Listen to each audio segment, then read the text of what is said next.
சிவகங்கை மாவட்டம் மானாமதுரை போலீஸ் காவலில் இருந்த ஆகாஷின் உடலை அடக்கம் செய்ய ஏற்பாடுகள் தீவிரமாக நடைபெற்று வருகின்றன. ஆகாஷ் உடலை அடக்கம் செய்ய காவல்துறை ஏற்பாடு செய்து வருகிறது. அண்மை செய்தியாக பார்த்து வருகிறோம். இதுகுறித்து நேரலையில் இணைகிறார் நமது செய்தியாளர் சல்மான். சல்மான் சார், வணக்கம். சல்மான் சார், தொடர்ந்து 100 நாட்களாக போராட்டம் நடத்தி வந்தாங்க அவங்களுடைய உறவினர்கள் மற்றும் பெற்றோர்கள். இன்று தற்பொழுது ஆகாஷின் உடல் அடக்கம் செய்ய ஏற்பாடுகள் நடந்து வருகிறது. இதனுடைய கூடுதல் விவரம் என்ன? சிவகங்கை மாவட்டம் மானாமதுரை கிருஷ்ணராஜபுரம் காலனியைச் சேர்ந்த ராஜேஷ் கண்ணா ஆனந்தி தம்பதியினுடைய மகளாக இருக்கக்கூடிய ஆகாஷ் டெலிசன் என்ற இளைஞர் கடந்த மார்ச் 7ஆம் தேதி அன்று வழக்கு விசாரணை ஒன்றுக்காக மானாமதுரை காவல்துறையினரால் அழைத்து செல்லப்பட்டனர். இதனை அடுத்தாக அந்த அழைத்து செல்லப்பட்ட ஆகாஷ் டெலிசன் 8ஆம் தேதி அன்று மதுரை அரசு ராஜாஜி மருத்துவமனையில் சிகிச்சைக்காக அனுமதிக்கப்பட்ட நிலையில் அவர் உயிரிழந்தார்.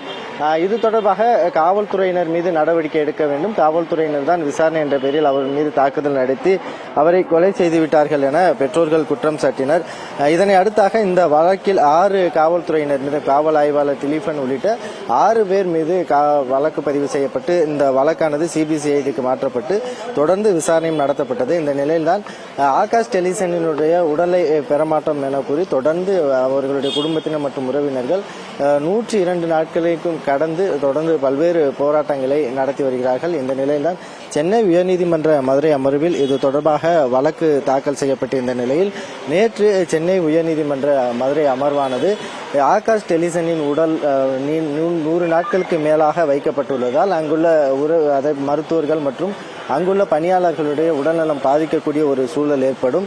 அதேபோன்று உடலை இதேபோன்று வைத்திருப்பதால் கண்ணியமான முறையில் காவல்துறையினர், அதேபோன்று மாவட்ட ஆட்சியர் மற்றும் மாநகராட்சி ஆணையாளர், அதேபோன்று டீன் உள்ளிட்டோர் தலைமையில் கண்ணியமாக ஆகாஷ் உடலை அடக்கம் செய்வதற்கான ஏற்பாடுகளை செய்ய வேண்டும் என நேற்று உயர்நீதிமன்றமானது அனுமதி அளித்திருந்தது.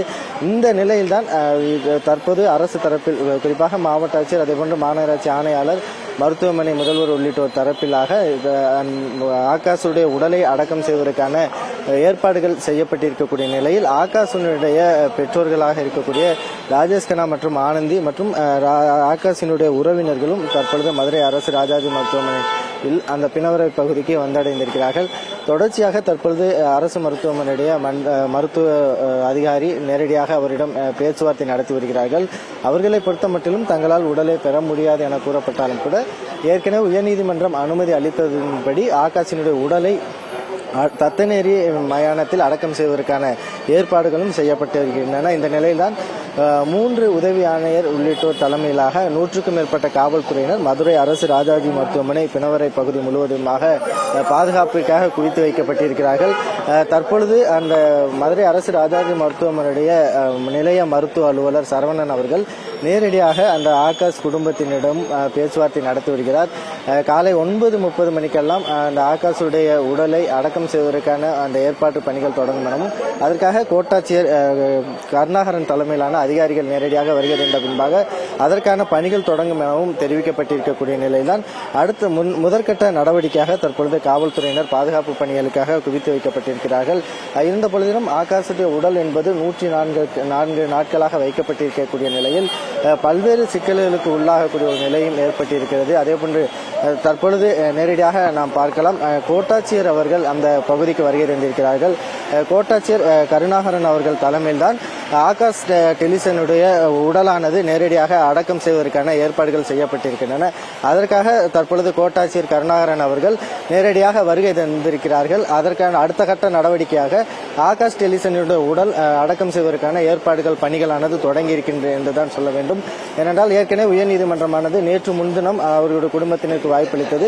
அதனை அடுத்தாக நேற்று மாலை உடலை அடக்கம் செய்வதற்கான ஏற்பாடுகளை செய்யலாம் என அனுமதி அளிக்கப்பட்டு கண்ணியமான முறையில் அவரது உடலை அடக்கம் செய்ய வேண்டும் என குறிப்பிட்டிருக்கக்கூடிய நிலையில் தற்பொழுது அந்த மதுரை அரசு ராஜாஜி மருத்துவமனையில் அமைந்திருக்கக்கூடிய அந்த பிணவரை பகுதிக்கு கோட்டாட்சியர் கருணாகரன் உள்ளிட்ட அதிகாரிகள் வந்திருக்கிறார்கள்.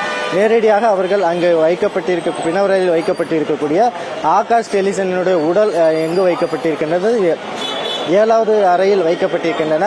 அந்த உடலை நேரடியாக பார்த்து அது என்ன நிலையில் இருக்கிறது என மருத்துவர் அதிகாரிகளுடன் நேரடியாக ஆய்வு மேற்கொண்டிருக்கிறார்கள். அதனை தொடர்ந்தாக இந்த உடலை எப்படி அடக்கம் செய்வது என்பது குறித்தான அந்த ஏற்பாடுகளும் செய்வதற்கான அந்த நடவடிக்கையும் தொடங்கி இருக்கிறது. அந்த நடவடிக்கை தொடங்கிய அதே நேரத்தில் ஆகாஷ் டெலிசனுடைய குடும்பத்தினர் பெற்றோர்கள் உறவினர்கள் எல்லாம் பிணவரை பகுதிக்கு வந்திருக்கிறார்கள். தொடர்ந்து இதுபோன்று நாங்கள் உடலை பெறமாட்டோம் எனவும் அவர்கள் குறிப்பிட ஒரு நிலையும் கூட ஏற்பட்டிருக்கிறது. இதனால் தற்பொழுது பாதுகாப்பு பணியில் ஏராளமான காவல்துறையினர் குவித்து வைக்கப்பட்டுள்ளதால் மதுரை அரசு ராஜாஜி மருத்துவமனை பகுதியில் ஒரு பரபரப்பான சூழல் நிலவக்கூடிய காட்சிகளை தான் நம்மால் பார்க்க முடியுது.